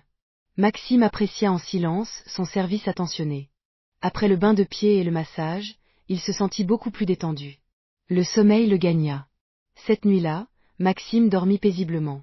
Mais pour Léonard, en détention provisoire, chaque seconde était une année de torture. Il avait le pressentiment confus que quelque chose de très important s'était produit la veille. Le lendemain, Maxime se réveilla et trouva sa chambre bien plus rangée, comme si quelqu'un l'avait nettoyée. Il se leva et alla dans le salon, également impeccable. Un bruit venait de la cuisine. Quelqu'un préparait le petit déjeuner. Il s'approcha et vit une silhouette de femme mûre en robe blanche, aux formes généreuses. Chunya. Elle n'était pas partie. Après qu'il se fût endormi, elle avait dormi sur le canapé. Elle s'était levée très tôt pour ranger, puis, un peu anxieuse, avait préparé le petit déjeuner. Sa famille avait toujours été aisée, elle et sa sœur avaient vécu comme des princesses, ne touchant jamais aux tâches ménagères. D'où ses mains si fines et douces. Elle faisait de son mieux, mais venait de rater une première fournée de nouilles. Le pH qu'elle préparait maintenant avait un goût étrange. Elle en goûta un morceau, et ses sourcils se froncèrent. Impossible de lui donner ça.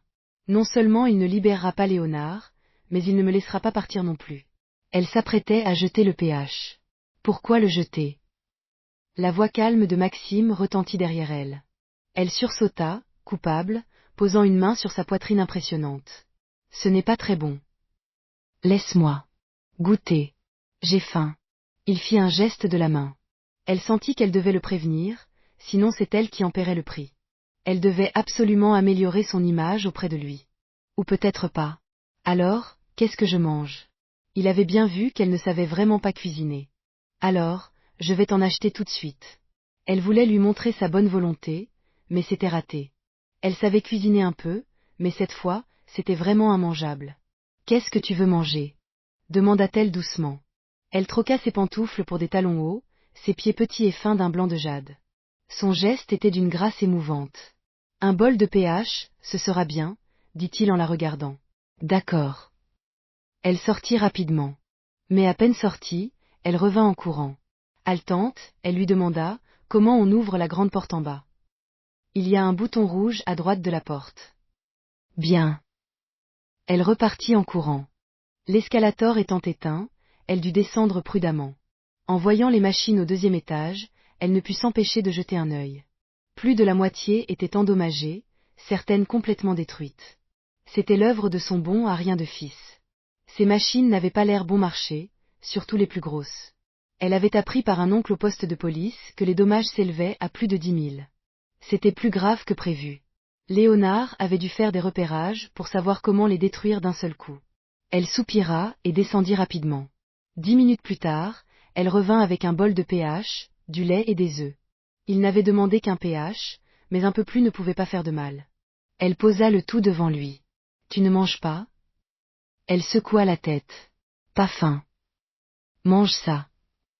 Il montra les œufs et le lait. Elle obéit. Au moment où ils allaient commencer à manger, on frappa à la porte. Chuna n'avait pas fermé à clé en entrant. La personne qui arrivait, de ses doigts fins, frappa doucement et entra. Maxime. La voix de Sophie s'arrêta net. Elle tenait aussi un petit déjeuner, comme tous les jours. Mais elle vit Maxime sur le point de manger, et la femme belle et élégante à côté de lui. Sophie et Chuna ne s'étaient jamais vus, mais en voyant Chuna, Sophie sentit immédiatement un sentiment d'alerte, un danger invisible. Son radar s'affola. Chuna, en voyant Sophie, fut également surprise par sa beauté, son charisme et sa silhouette parfaite. C'était le genre de femme que toutes les autres admiraient. Leurs regards se croisèrent, ignorant Maxime. Une étincelle, une bataille que seules les femmes comprennent, éclata entre elles. Maxime. Sophie venait de parler, et il se retrouva au centre de ce champ de bataille. Il sentit une aura dangereuse, surtout venant du visage de Sophie, dont le sourire s'était effacé, le regard devenu froid. Il ne l'avait jamais vue aussi peu amicale. Alors qu'il allait parler, Sophie afficha un sourire doux et distingué, hocha la tête en direction de Chuna et dit « Bonjour ». Chuna ne connaissait ni son identité ni sa relation avec Maxime, mais venir si tôt avec le petit déjeuner, cette beauté devait avoir une relation peu ordinaire avec lui. Je ne dois absolument pas me la mettre à dos. Bonjour.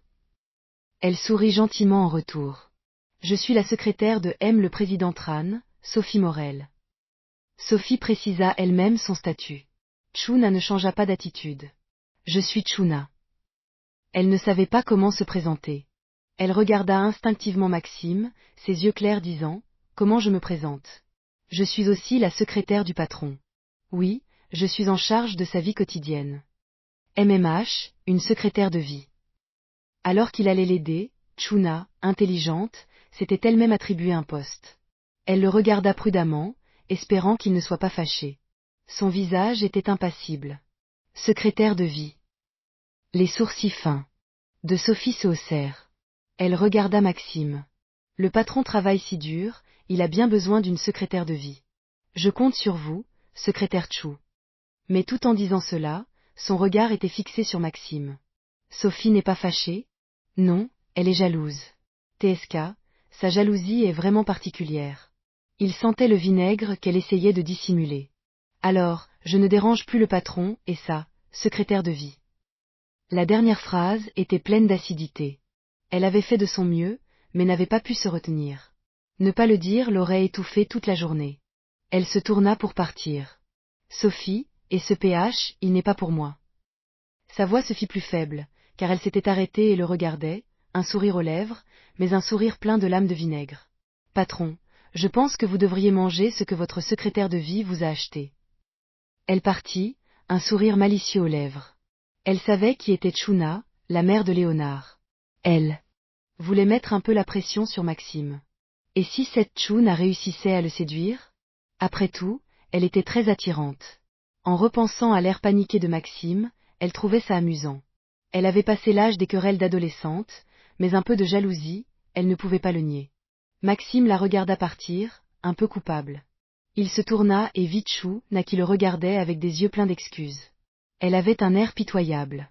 Tout à l'heure, je n'avais pas le choix, j'avais peur que secrétaire se méprenne, alors j'ai inventé ce poste. Inventé? Il la soupçonnait d'y avoir pensé depuis longtemps. Mais peu importe. Puisqu'il avait choisi de la garder temporairement, lui donner un titre officialisait les choses. Il se souvint que sa note dans le système dépassait 90, elle était donc de niveau maître. Cela valait une récompense. Satisfaisant sa petite vanité, il dit « D'accord, à l'avenir, ce sera votre poste. » Tchouna fut surprise et joyeuse. Était-ce une façon de se rapprocher de lui, de gagner sa confiance plus vite pour faire sortir Léonard? Oui. Elle hocha la tête, réprimant un sourire. Digne. Félicitations à l'hôte pour avoir recruté avec succès une assistante de niveau maître. Récompense obtenue, coffre au trésor de niveau maître. Ouvrir? Oui. Ouverture. Récompense obtenue, 1 million yen en espèces. Compétence obtenue, sport, niveau maître. Quelle que soit l'activité, course ou jeu de ballon, vous aurez la compétence d'un maître. Cette compétence était plutôt ordinaire, vu qu'il avait déjà une force physique de niveau parfait. Mais elle restait utile. La récompense en espèces, par contre, était très importante. Sa quête principale était d'atteindre les 10 millions d'actifs. Il vérifia son statut. Actif, 9 858 000 yens, classé deuxième dans le comté de K, titre obtenu, millionnaire. Il lui manquait moins de 150 000 pour atteindre les 10 millions. Sa quête principale était presque terminée. Il y avait aussi une quête secondaire, devenir le plus riche du comté. Pour cela, il devrait probablement dépasser les 10 millions. Il avait environ 5 millions de liquidités, mais soutenir Chungien pour construire une chaîne industrielle complète de téléphonie serait un long chemin. Il s'étira et regarda Tchouna, de bonne humeur. Je vais travailler. Faites comme chez vous. Il se dirigea vers le bureau. Elle le suivit comme son ombre. Sa silhouette mature et voluptueuse, dans sa robe blanche moulante et ses talons noirs, dégageait une élégance et une beauté à chaque pas. En tant que secrétaire de vie, elle était parfaite. Au bureau, elle salua Thérèse et Blanche avec un sourire doux et élégant. Elle leur avait même acheté du thé au lait et des snacks. On ne frappe pas un visage souriant. Maxime, depuis son bureau, la regarda interagir avec les autres. Quand elle revint, elle lui versa un verre d'eau. Buvez. Puis elle sortit une liasse de billets de son sac. Voici les 20 002. Dédommagement. Je ne vous dérange plus. Voici mon numéro. Elle l'écrivit et le posa sur son bureau. Elle venait de l'obtenir de Blanche. Alors, j'y vais. MH. Elle se tourna pour partir. À la porte, la voix de Maxime retentit, faites entrer secrétaire Su. Oui. Elle répondit d'une voix claire et se dirigea vers l'autre bureau. Sophie était plongée dans son travail. Au son des talons, elle sut de qui il s'agissait. Le bruit des pas de Tchouna avait une élégance de dame du monde. Secrétaire Su, le patron vous demande. MH, merci. Elles se saluèrent poliment, mais avec une distance invisible. Sophie se leva, frappa à la porte du bureau de Maxime et entra. Vêtue d'un tailleur-jupe court, elle dégageait l'aura d'une femme de pouvoir. Patron, vous m'avez demandé? Dit-elle avec un léger sourire. Aucune trace de jalousie. Sophie, voici le dédommagement de la famille Lam. Racheter les machines endommagées et quelques nouveautés. Oui. J'ai déjà passé. Commande hier. Voici le bon, veuillez signer. Elle lui tendit une feuille. Pendant qu'il signait, elle continua, la deuxième boutique de thé au lait en ville a commencé les travaux. Quand vous aurez le temps, il faudra envoyer quelqu'un voir. D'accord, on ira quand on sera libre. Avez-vous autre chose à me demander, patron? Sinon, j'y vais. Son attitude était strictement professionnelle. Non. Il n'avait pas fini sa phrase, qu'elle se tournait déjà vers la porte. Mais au moment de l'ouvrir, elle fut soudainement enlacée par derrière. Ah, Mh. Elle poussa un petit cri, ses yeux pleins de reproches. Patron, ce que vous faites n'est pas très convenable. Patron? Il fronça les sourcils. Secrétaire Su, en quoi ce que je fais n'est pas convenable?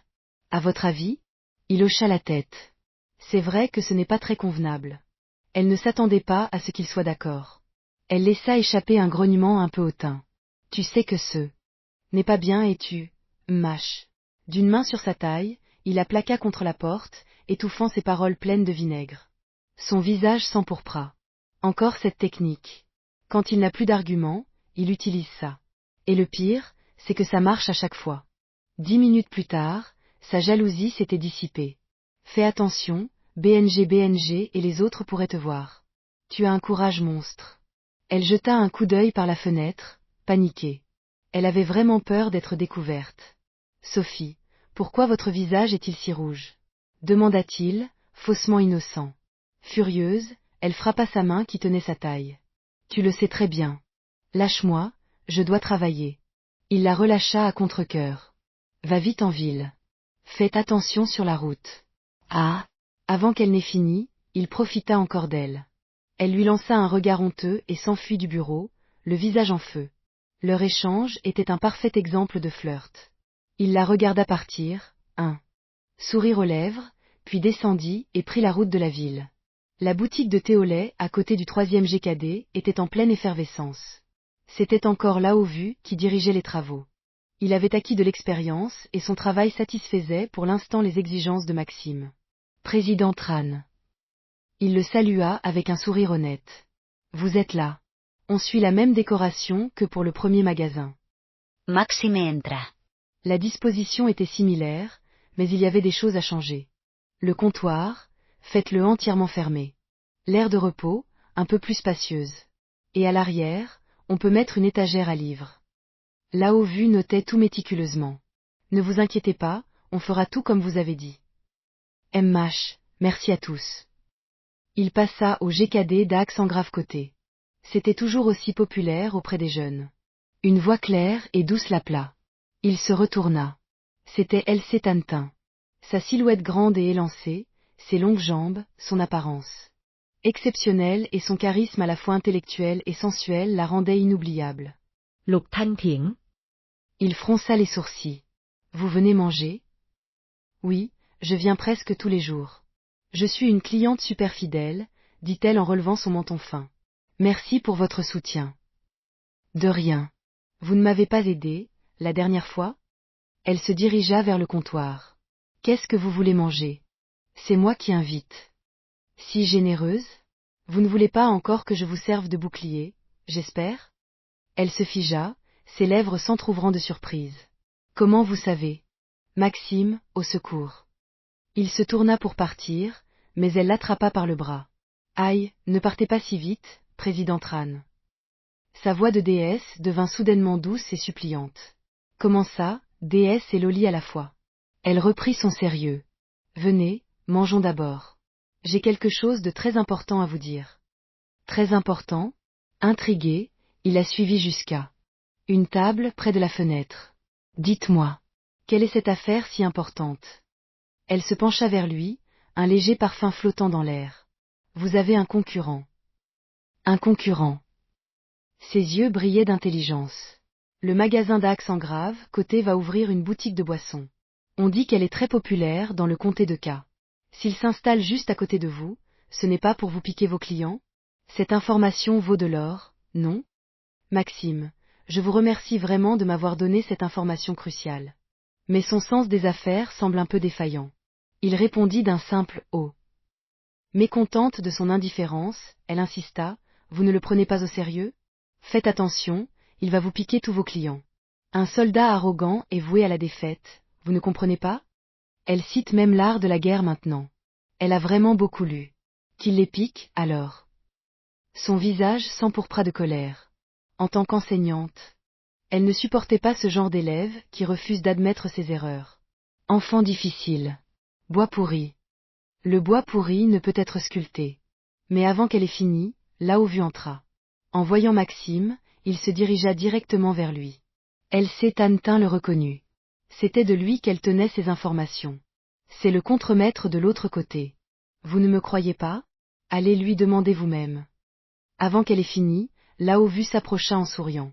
Président Tran, je savais que vous étiez dans le coin. Il y a un petit problème. Le coin est du mur, il faut ajouter un emplacement pour une lumière décorative. C'est bien ça? MH, du même type que celle-là. Laissez assez de place. Oui, oui, ne vous inquiétez pas. Alors, je ne vous dérange plus. Avant de partir, il sourit à L.C. Tantin, qui le regardait, bouche bée. Elle était complètement abasourdie.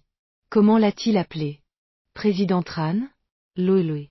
Elle montra du doigt Lao Vu qui partait. Puis regarda Maxime, confuse. Lui? Vous êtes le patron qui a loué le magasin d'Axe en Grave Côté? La fameuse boutique de boissons, c'est vous qui l'ouvrez? MH. Alors pourquoi vous n'avez rien dit tout à l'heure? Son visage s'empourpra à nouveau de colère. Il s'est bien moqué de moi. Vous ne me l'avez pas demandé, dit-il avec un sourire un peu impuissant. Je m'incline devant ce maître LC. Maître LC pouvait être un terme affectueux ou une expression pour désigner quelqu'un de rusé. Mais soudain, elle comprit. Alors vous savez que la propriétaire du magasin d'Axe en Grave Côté est une grande et belle sœur. Grande et belle sœur. MH, je l'ai rencontrée. Attendez, vous avez loué le magasin, vous ne pouvez pas ne pas l'avoir rencontrée. Il sourit légèrement. Non seulement il l'avait rencontrée, mais leur relation était spéciale. Mais il ne continua pas sur ce sujet. Elle laissa échapper un grognement et alla commander un festin. Elle revint avec une montagne de nourriture. C'était clairement une tentative de corruption. Je n'ose pas manger. Elle se mordit la lèvre rouge. On est amis, vous n'avez que ça dans la tête. Je suis un homme pur. Et si ma petite amie l'apprenait, comment je ferais? Vous avez une petite amie? MH. Ses yeux se plissèrent. Pas d'études sérieuses, et déjà une petite amie à cet âge. Oui. Elle mordit dans son hamburger, comme pour évacuer sa frustration. Il prit un hamburger à son tour. Si on ne trouve pas l'amour quand on est jeune, on attend d'avoir votre âge, mademoiselle LC. Le hamburger dans sa bouche perdit instantanément sa saveur. Cette phrase la blessa profondément. Comme un chaton protégeant sa nourriture, elle sortit les griffes. Ne mange pas. On n'est pas amis? C'est tout ce que vous avez dans la tête? Il retourna sa propre phrase contre elle. Elle resta sans voix. Elle avait été battue à plate couture. En pensant qu'à 27 ans, elle n'avait jamais connu les tourments de l'amour, une vague de sang lui monta à la tête. Un peu plus, et elle aurait pu cracher du sang. Elle se calma et demanda, curieuse, « Votre petite amie est une camarade de classe ?» Non. Une camarade d'école, alors. Le hamburger dans sa main était déjà à moitié mangé. Non plus.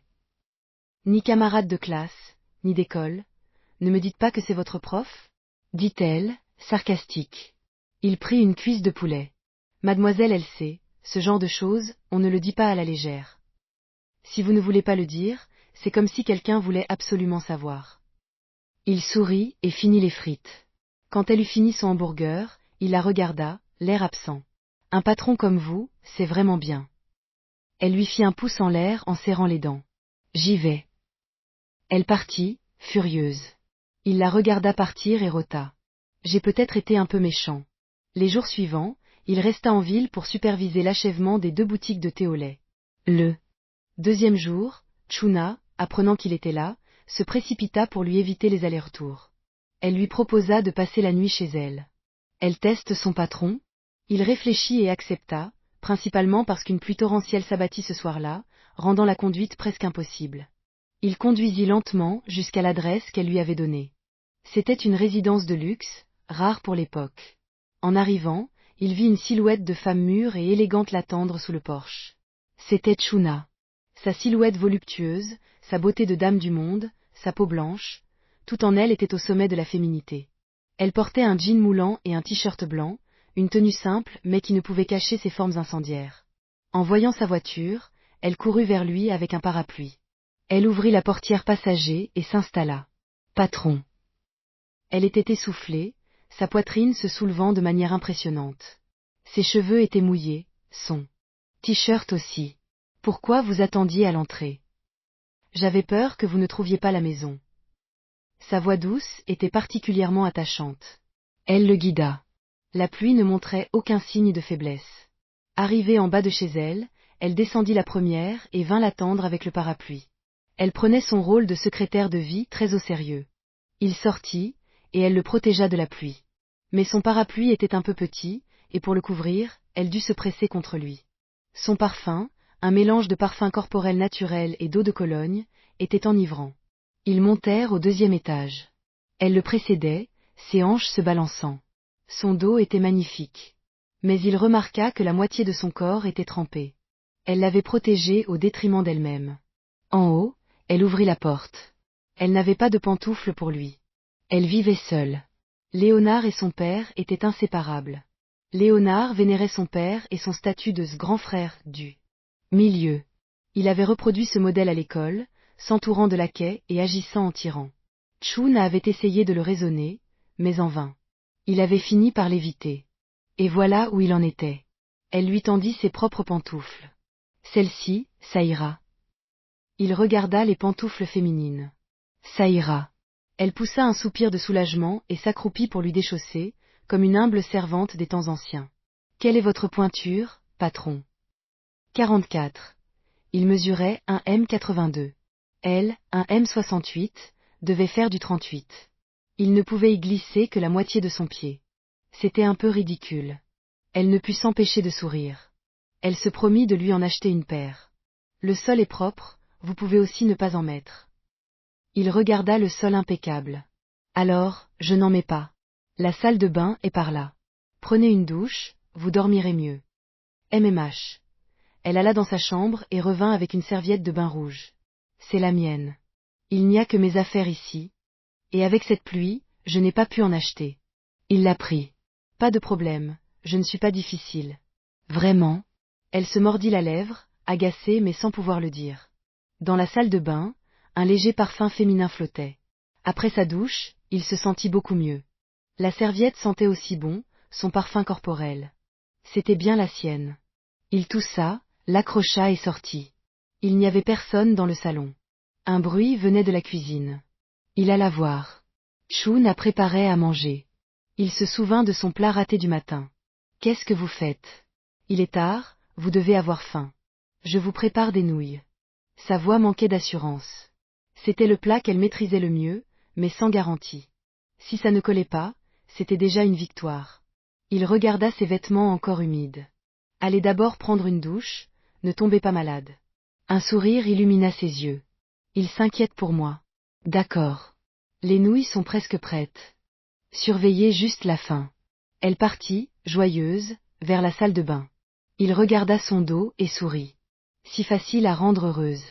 Il soupira en regardant les nouilles. Il faut que je sauve ça, sinon ce sera immangeable. À l'avenir, il faudra l'empêcher d'entrer dans la cuisine.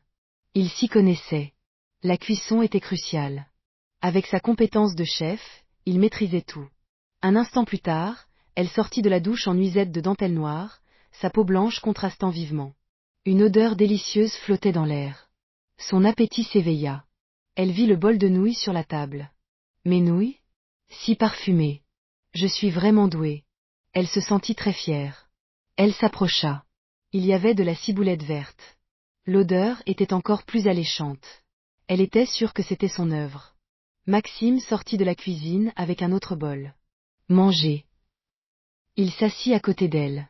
Elle, qui ne pouvait plus attendre, oublia son image de dame du monde et prit une grande bouchée. Oh! Ses yeux s'écarquillèrent de surprise, puis de doute. Si bon? C'est moi qui ai fait ça? Je suis si forte? Elle en reprit une autre. MMH. Ouah, Elle ferma les yeux de plaisir. C'étaient les meilleures nouilles de sa vie. Patron, goûtez mes nouilles. Elles sont incroyables. Mes nouilles, hein. Il prit une bouchée. Le goût était sublime. Avec ce talent, je pourrais être chef et bien gagner ma vie. Alors, Mh, ce n'est vraiment pas mal. Son approbation la combla de joie. Alors, mangez plus. Si ça ne suffit pas, j'en refais. Elle était pleine de confiance. Non, pitié. J'espère qu'elle ne sera pas trop déçue en découvrant la vérité. Alors, demain matin, je vous en refais. Je peux échapper à ce soir, mais pas à demain matin. Après le repas, elle débarrassa. Elle le regarda, assise dans le salon. Elle lorgna la bouteille de vin sur le buffet, mais se souvint de son refus et se ravisa. Ce n'était pas encore le moment. Mais elle pouvait sonder le terrain. Patron. Il se fait tard, reposez-vous. Mh. Il bâilla et se leva. Je vis seul ici, les autres chambres ne sont pas prêtes. Seule ma chambre a tout ce qu'il faut. Dormez dans ma chambre. Il haussa un sourcil. Je dors dans votre chambre? Et vous? Elle se mordit la lèvre, l'air pitoyable. Moi, je peux dormir sur le canapé. Peu d'hommes résisteraient à cet air adorable. Le canapé n'a pas l'air si mal. Il se tourna et entra dans la chambre, la laissant bouche bée. Non, il est juste entré, et il a dit que le canapé n'était pas mal? Alors pourquoi il ne dort pas dessus? Un homme si froid et insensible? La séduction n'a aucun effet sur lui? Elle prit une profonde inspiration. Elle regarda sa tenue, nuisette de dentelle, jambes de jade, peau blanche, silhouette incendiaire. Ça n'a aucun attrait pour lui? Il n'aime pas les femmes? Ou il me trouve trop vieille? Impossible. Elle était une femme sensible, et elle avait bien remarqué son attitude envers cette secrétaire, Sophie. Sophie était magnifique, mais elle ne se sentait pas inférieure. Peut-être que je n'ai pas été assez directe. Elle hésita, ne sachant si elle devait continuer. Elle avait peur de tout gâcher. Elle décida de patienter. Dans la chambre, Maxime sentit à nouveau ce parfum. Tout ce qui la concernait sentait bon. Il s'allongea. L'oreiller aussi sentait divinement bon. Ce parfum était apaisant. Il s'endormit rapidement. Dans son rêve, il sentit un corps chaud, doux et parfumé se glisser dans ses bras. La femme dans ses bras était un peu agitée, ses hanches pleines se frottant contre lui. Impatient, il lui donna une claque sur les fesses. Clac. Elle devint aussitôt sage. Le lendemain, le soleil brillait. Il se réveilla et sentit que quelque chose n'allait pas. Il baissa les yeux et vit une femme dans ses bras.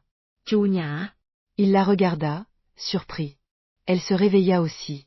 En le voyant, elle rougit, coupable. Patron, vous êtes réveillé. Le canapé n'était pas confortable. J'ai l'habitude de dormir ici, alors je suis revenu au milieu de la nuit.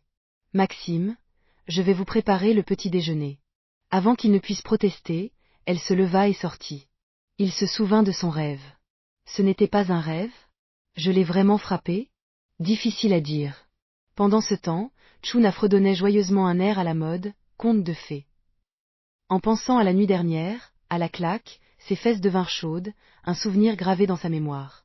Ce matin, elle sentait qu'il ne la rejetait plus autant.